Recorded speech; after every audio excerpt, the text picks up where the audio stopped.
How you going there, guys? Diesel from Getting Around Oz, Camper Trailer Traveling. Thanks for joining us for another episode. So in today's video, I got some new gear. I'm quite excited about this one. If you're a regular to our channel, thanks for tuning in, and if you're new, I hope you enjoyed it. I hope it's helpful. If you've got any questions, feel free to reach out either via comment or whatever works for you. But anyway, grab yourself a coldie or a cuppa. Let's get into it.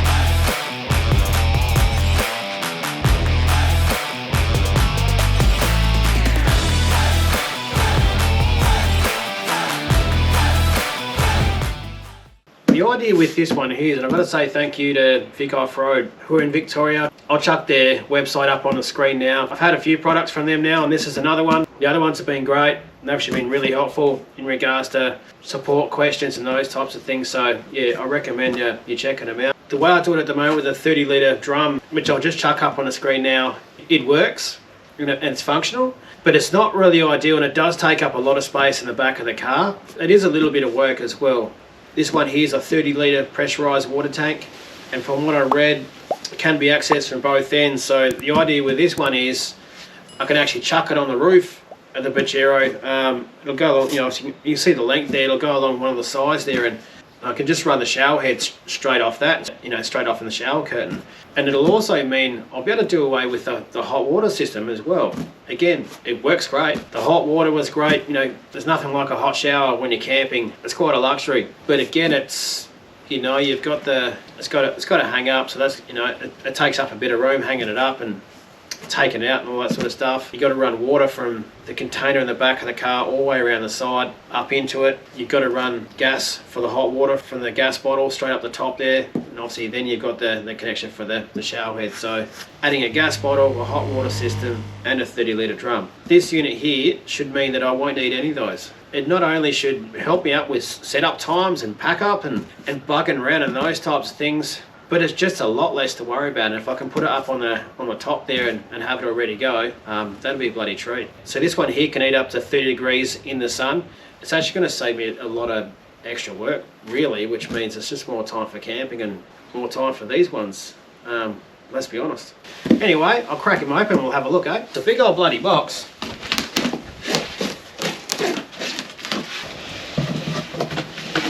I'll chuck up on the screen, you know, a quick picture of it at the moment. I'll chuck a link in the description in case you like look at this one and want to grab one for yourself. Shipping was free and it got here pretty quick. So it came from Melbourne to Perth in about a week. So about 5 days, 5 business days. I've waited a lot longer for a lot less. It's the best way to do this. Tip him upside down. The finish on this is actually really nice. There we go, you've got side clips there and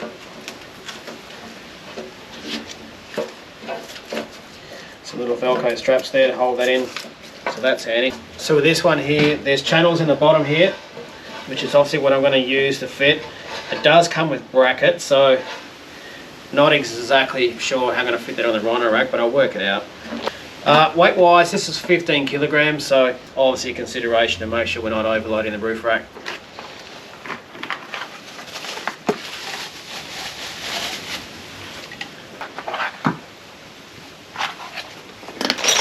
There we go. Tell you what, there's a stack of bloody bolts and brackets and spanners in there, so.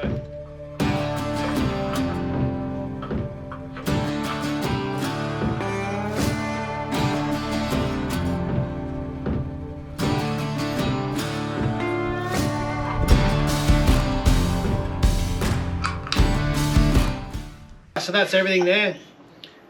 I've got to say, this is actually pretty exciting. It's always exciting getting new gear, isn't it? There's a brief overview of all the gear here, but next up is to fit this thing on the top of a Pajero. So let's get crack on that one.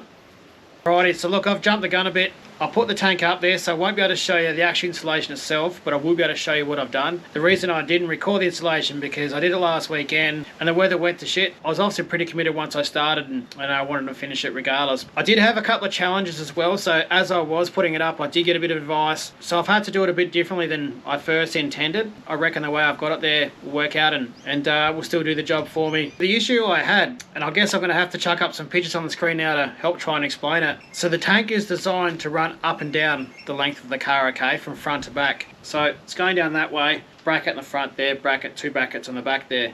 Unfortunately, the Rhino rack runs from front to back. The gaps in the Rhino rack itself weren't wide enough for me to be able to fit those brackets in there. So that put a massive spanner in the works. I just couldn't figure out a way. However, what I did do was I've actually managed to put it crossways near the rear of the rack. I basically had to use the brackets not as they were intended, but essentially I've got one at the front, one at the back. I've got 4 equally sort of spread out down the crossbar, and you can see I've got the end coming off here, so that'll still come off and work for the shower, or if I need to run it, you know, as a tap to wash off the car or wash off sandy feet and those types of things. It's all set up there for me to do it. The concern from that is this fixing here isn't at the back, out of harm's way, so it is sticking out off the side, so I guess there's a chance for something to fling up and knock it off. That's just the best I could do with what I got. This was the part they don't supply. This was the only thing that really tripped me up, the 12mm alum key. The reason you need this one here goes into the end, so when I had to change it over, there's no tool to do that. So I had to go down to Bunno's, and 20 bucks later I got this one. That was mainly great with everything that was supplied. Other than that, you got everything else you need.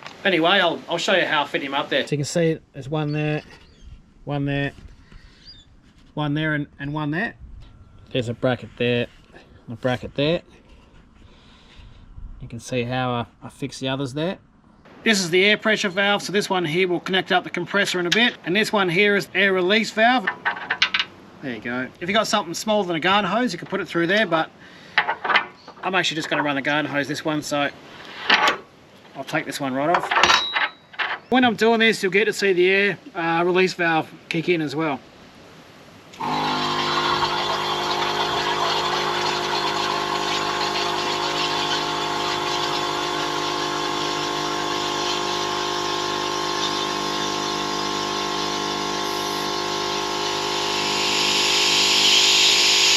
Probably about enough of all this. I'm actually going to start loading up now. I'm taking my young fella camping this afternoon for a night or two, depending on the weather. Spec wise, the air pressure is rated to be 55 to 65 psi. Now it does self-pressurize, but clearly I want it to be really pressured up. We're going down the beach, so I want to be able to wash off all the sand and crap. I'm going to need good pressure for that, and obviously for the shower as well. Anyway, we'll start loading up here now, and we'll check back within a bit when we actually give this one a go.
Rightio, so just giving this one here my first crack. I will note as well, so look, it's 9:30 in the morning here, And remembering it's aluminium, it's going to take a bit of time to warm up, and obviously we only had a couple of hours of daylight here, and it's all bloody overcast and no sun anyway. Even though it's fairly bloody windy here at the moment, the pressure was really good. The pressure was the same as if I was using the old hot water system anyway.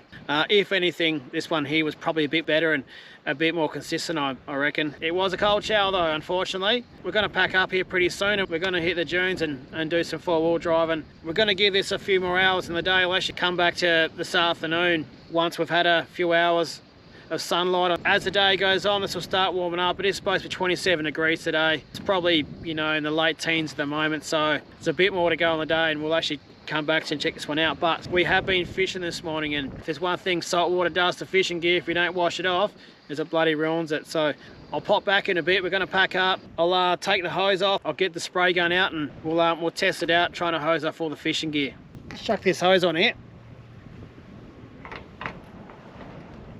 So that was they're the fittings that are supplied, and then you just screw this one on. There you go, it's turned on.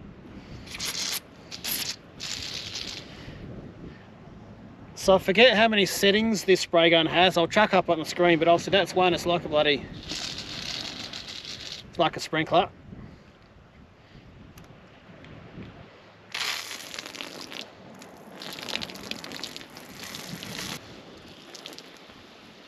I think that's going to work for me.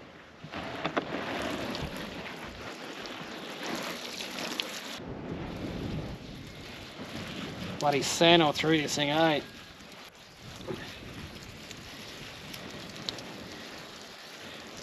Now to take this one off, it's pretty easy. Just release him like that. Make sure the tap's turned off up there, obviously.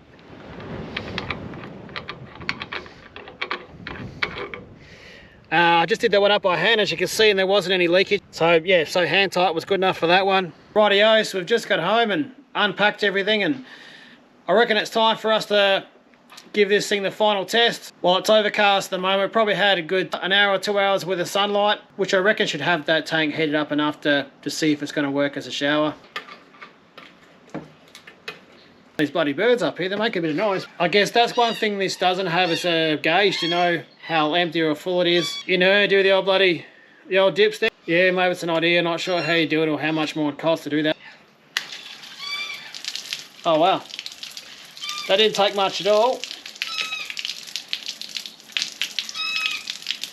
And the water's actually warm. Yep, I'll definitely shower in that. I'm actually pretty surprised.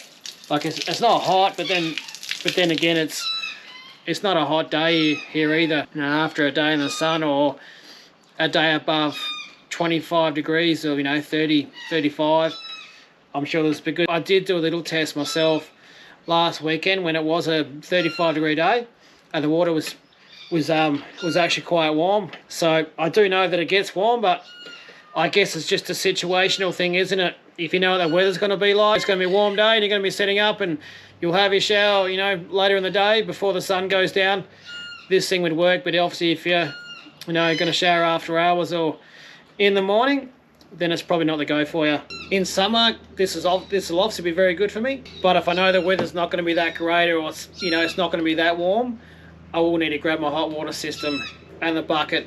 But when the weather's good, this thing is going to be great for me, because not having to take the hot water system and the water drum, man, I could actually load the swag straight in the back of the car. I don't have to strap on the roof. Pretty happy I got it. Now I'll chuck him up on the screen, what it is if you want to get one for yourself, and I'll chuck up as well where you can get it, which is Vic Off-Road, who are in Melbourne. But they, from what I can see, they ship Australia-wide. I mean, they ship to Perth with free shipping as well. Yeah, so thanks to the team of Vic Off-Road, actually helped me with my installation struggles. You know, struggling to work it out, and they had, you know, obviously had a few ideas. So thank you for that one. Just so you know as well, this isn't a paid video. I'm not paid to do this, okay? All my thoughts and everything on this it's all me. I said everything I want about it, so just know that everything I'm saying is my opinion. Well, I reckon that about wraps it up. So for me, the San Hima 30-litre water tank is a go. I'm definitely happy I got it, and I will definitely be using it more. Thanks for joining us on Diesel for Getting on Oz. Hope you enjoyed it. We'll catch you next one. Hooroo.